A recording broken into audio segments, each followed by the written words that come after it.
नहीं पाया इतने अद्वितीय ग्रंथ को, इतने अद्वितीय मंत्र को, न अगले 10,000 साल को लिख पाएगा। कि उसके लिए उतना ही दमखम, क्षमता, पौरुष, ताकत, साहस चाहिए जो उस मंत्र को लिख सके, बोल सके, पढ़ सके, उच्चारण कर सके। हमने केवल उसने जिंदगी में एक बदला लेने के लिए, अपनी बहन का बदला लेने के लिए सीता का हरण तो किया, मगर इतना संयमित कि उसको महलों में नहीं रखा। रख सकता था वो। एक बार भी सीता के पास नहीं गया, एक बार भी सीता से आंख नहीं मिलाई, एक बार भी उससे कुछ बात नहीं कही। केवल बदला लेने के लिए उसको अपने अशोक वाटिका में जाकर रख दिया। इतना संयमित व्यक्ति केवल रावण हो सकता है और कोई नहीं हो सकता। बाकी ये तो राजा था, कुछ भी कर सकता था, सीता के साथ कैसा दुर्व्यवहार कर सकता था, उसने नहीं किया, गया ही नहीं। जब भी अशोक वाटिका में गया तो मंदोदरी को साथ लेके गया है, चाहे तुलसी का रामायण पढ़ ले, चाहे वाल्मीकि रामायण पढ़ ले। इतना संयमित जीवन व्यतीत करने वाला, इतना तेजस्वी और मेधावी व्यक्तित्व, ये तो एक विभीषण के उस कुचक्र से उस रावण की मृत्यु हो जाती है, समाप्त हो जाता है।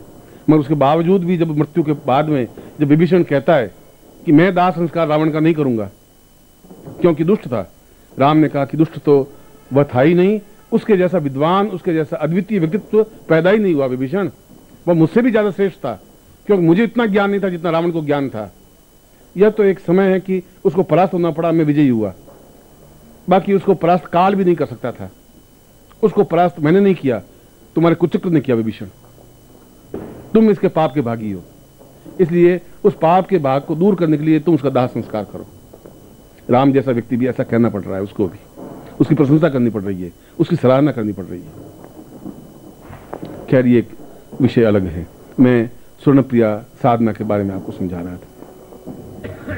इसलिए आज की रात्रि को वही क्षण, स्वर्णप्रिया क्षण या सिंह लगन के क्षण 1:17 से लगा करके 3 बजे तक आएगा। अभी कितने बजे? 1 बज गया, 12:15। तो 1:17 से शुरू होगा क्षण और ठीक 3 बजे तक क्षण रहेगा। इसका मतलब है कि करीब 1 घंटा और कुछ मिनट, 1.5 घंटे के आसपास रहेगा। इस 1.5 घंटे में आपको वह साधना करनी है जो आपके जीवन की अद्वितीय साधना बन सके। यदि विश्वामित्र के कहने से लक्ष्मण बाण छोड़ने पर पेड़, हरा भरा पेड़ स्वर्ण का बन सकता है, यदि केवल इस मंत्र की साधना से मार्कंडेय ऋषि पैदा हो सकता है, यदि इस मंत्र की साधना से रावण पूर्ण सोने की लंका बना सकता है, और यदि इस मंत्र की साधना से राम विजयी हो सकते हैं। यदि आपने दक्षिण में गए हो तो दक्षिण में जितने भी मंत्र हैं उन सभी मंदिरों में इसका एक एक बीज अंकित है। पूरा मंत्र किसी को ज्ञात नहीं है। रामेश्वरम मंदिर के ऊपरी भाग में, जहां समुद्र के सामने, ये पूरा मंत्र अंकित है। सुनो, बाकी दक्षिण में कहीं नहीं अंकित है, केवल 2 जगह अंकित है, या तो रामेश्वरम मंदिर में अंकित है या तिरुपति के मंदिर में अंकित है। तो जरूर इस मंत्र की, इसका मूल्य, इसका महत्व, मगर किसी को मंत्र ज्ञात है तो समय का ज्ञान नहीं है, समय का ज्ञान है तो मंत्र का ज्ञान नहीं। रावण कह रहा कि केवल लक्ष्मण के बाण चढ़ाने से सोने का नहीं होगा ताड़ का पेड़। गुरुदेव, मुझे ऐसा लग रहा है कि इसने बाण चलाया, आपने मंत्र का उच्चारण किया, दोनों के भेद से यह मंत्र स्वर्ण बन सका। मैं ऐसा समझ रहा हूं। विश्वमन का तुम पहली बार समझ पाए, जो मेरे रहस्य था उसको तुम समझ पाए। और आज भी उस समय को पकड़ना है तुम्हें, इस मंत्र की ध्वनि को पकड़ना है। दोनों का वापिस टकराट हो तो लक्ष्मी की उत्पत्ति तो होगी ही, प्रादुर्भाव तो होगा ही। ऐसा हो ही नहीं सकता। पूरे शास्त्र खंडित नहीं हो सकते, पूरे शास्त्र गलत नहीं हो सकते। न तुम लोगों ने कभी समझा, न तुम लोग मेरे पास कभी बैठे, न तुमने मेरा मूल्य महत्व समझा, न उस ज्ञान का चिंतन लिया। तुम 364 दिन तो घूमते रहे भिक्षा के लिए, नौकरी के लिए, पेट की कमाई के लिए, और 301 दिन मेरे पास आए। तुमने उसको ज्यादा महत्व दिया कि शायद उससे धन प्राप्ति हो पाएगी।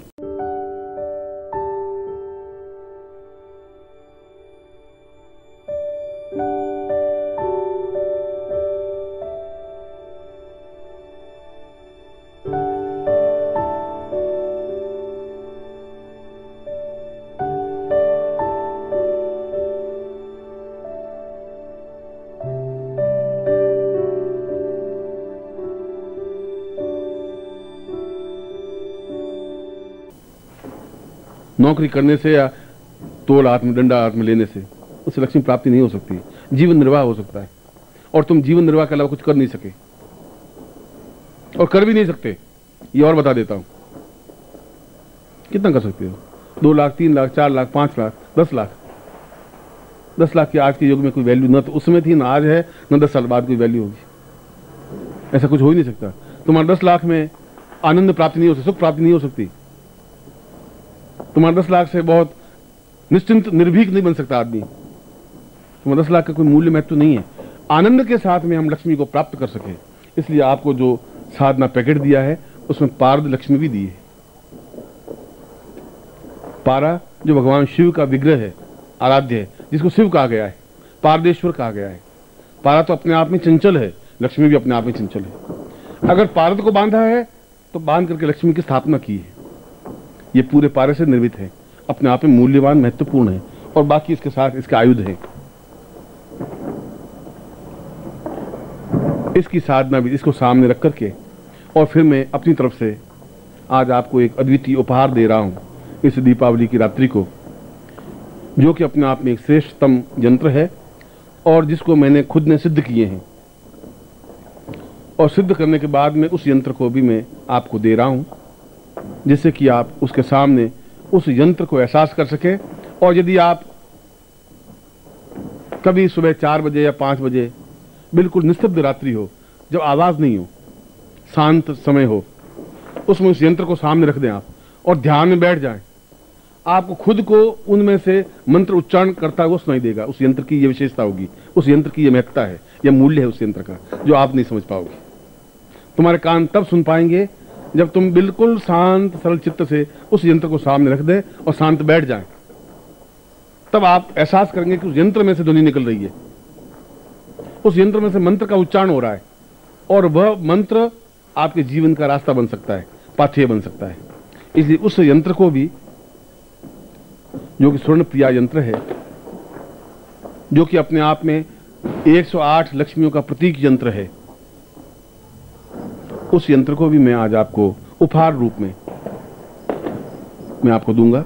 और दूसरा उपहार आपका पारदेश्वर लक्ष्मी तो है ही, और फिर उसके आयुध हैं, और उसके साथ में उस गोपनीय मंत्र को भी स्पष्ट करूंगा, जो कि अपने आप में एक अद्वितीय मंत्र है, श्रेष्ठतम मंत्र है। उस मंत्र को उस समय विशेष में आप उच्चारण करें। आज 1:17 से 3 बजे तक है, अगली अमावस्या को कुछ और समय होगा। हमेशा 1:17 से 3 नहीं हो सकता, क्योंकि काल तो अपने आप में घूमता रहता है। उस लक्ष्मी प्रिया या स्वर्ण प्रिया समय वापस कब आता है, वह तो आप अपने गुरु से कभी संपर्क स्थापन करें तो आपको बताएंगे कि अगली अमावस्या को कब आएगा, उसकी अगली अमावस्या को कब आएगा, या कभी कब आएगा, या आप खुद उनके चरणों में बैठ कर सीख लें, या फिर आपके पास कोई ऐसी ज्ञान हो, चिंतन हो, या फिर उस यंत्र को सामने रख करके उस ध्वनि को सुन लें, तब भी आपको समय बता देगा वो कि इस समय विशेष में स्वर्ण प्रिया समय क्षण है। उस यंत्र की अपने आप में इतनी विशेषता है। जिन्होंने पूरे शिविर में भाग ले रहे हैं पूर्णता से, उनको यंत्र वो मंत्र और प्रयोग विधि लिखवा देता हूं। सबसे पहले ये जो सामग्री है ये अपने आप में मंत्र सिद्ध है, ये पारदेश्वर लक्ष्मी है, ये अपने आप में मंत्र सिद्ध है। वो यंत्र दे रहा हूं अपने आप में अद्वितीय वस्तु, तुम्हारे आने वाली पीढ़ियों के लिए भी। सर तुम्हारे जीवन में तो सौभाग्य रहेगा ही, आने वाली पीढ़ियां भी एहसास कर सकेंगी कि आप आज रात को सुबह 3 बजे 3:15 बजे सुन लें, उसमें ध्वनि निकलती हुई। बाकी कभी तांबे में से ध्वनि नहीं निकलती, उसमें मंत्र नहीं निकल सकता, उसमें शब्दों का उच्चारण नहीं होता, मगर उसमें निकलना एक तरंग की तरह निकले तो एहसास कर लेना कि यंत्र अपने आप में कितना महत्व, उसमें कोई मशीन फिट नहीं है, वो अपने आप में एक चार्ज है, चैतन्य युक्त है, दिव्यता युक्त है। इसलिए उसको स्वर्ण प्रिया यंत्र कहा गया है। इसलिए तुम्हारे पूरे जीवन का मूल्य, उस यंत्र का मूल्य अगर कहें तो तुम्हारा जीवन अपने आप में बहुत नगण्य है। उस यंत्र के सामने कोई वैल्यू ही नहीं है तुम्हारे जीवन की। तुम्हारे साथ पिछले पीढ़ियों का भी कोई महत्व नहीं है उस यंत्र के सामने। मैं समझता हूं तुम्हारे जीवन के साथ पीढ़ियों को भी उस यंत्र का मूल्य भी मैं समझता हूं, तुम नहीं समझ सकते। हीरे का मूल्य तुम और मैं नहीं समझ सकते, जौहर ही समझ सकता है। इसलिए वह यंत्र, यह पारदेश्वर लक्ष्मी, यह इसके आयुध, इसको अपने सामने रखें और उसके बाद में आप पूर्ण क्षमता के साथ 1:17 से जो भी मंत्र दूं, इस मंत्र का उच्चारण करें, मंत्र जाप करें और 3 बजे तक जितना मंत्र जाप हो जाए उतना करें। माला की इसमें जरूरत नहीं, गणना की भी जरूरत नहीं कि 1 माला हो या 5 माला हो या 3 माला हो या 2 माला हो, पर जो भी करें शुद्धता के साथ करें। शुद्धता का मतलब पूर्ण उच्चारण हो, सही उच्चारण हो, यह बहुत जरूरी है। और फिर 3 बजे के बाद में आरती करें, निर्मोही आरती करवाएगा आपको, लक्ष्मी की आरती। और उसके बाद अपने घर में जाकर के किसी एक पात्र में, पात्र तांबे का हो सकता है, स्टील का नहीं होना चाहिए, लोहे का नहीं होना चाहिए, स्टील भी लोहा है, इसलिए किसी विशेष चांदी के पात्र में या ताम्र पात्र में या कागज पर या पत्ते पर या स्वर्ण पात्र में इन आयुधों को, इस पारदेश्वरी लक्ष्मी को और उस यंत्र को सूर्योदय से पहले इस मंत्र की एक माला फेरें। सूर्योदय से पहले इसलिए कह रहा हूं कि उस समय वातावरण फिर भी शांत होता है, फिर बाद में गाड़ियों की चिल्लाहट, भौं भां, फिर आप उस मंत्र जाप को एकाग्रता के साथ नहीं कर पाएंगे। इसलिए उस निस्तब्ध रात्रि में नित्य इस मंत्र जाप को करें। ऐसा कुछ बंधन नहीं है, सूर्य के बाद में मंत्र जाप कर ही नहीं सकते, ऐसा बंधन नहीं है, मगर जहां एकांत हो, शांत हो, सरलता हो, वहां इस मंत्र जाप को करें। आपने लंका को कभी पढ़ा नहीं, जब राम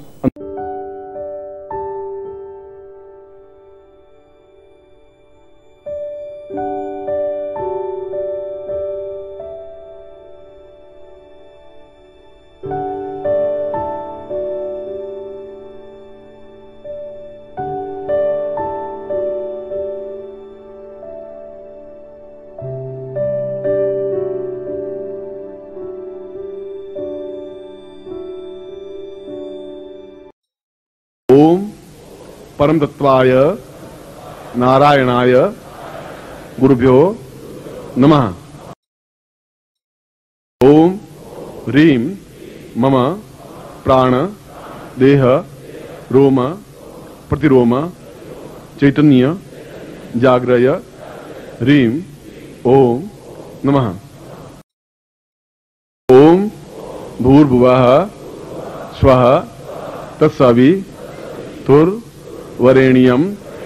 भर्गो देवस्य धीमहि धियो यो नः प्रचोदयात्।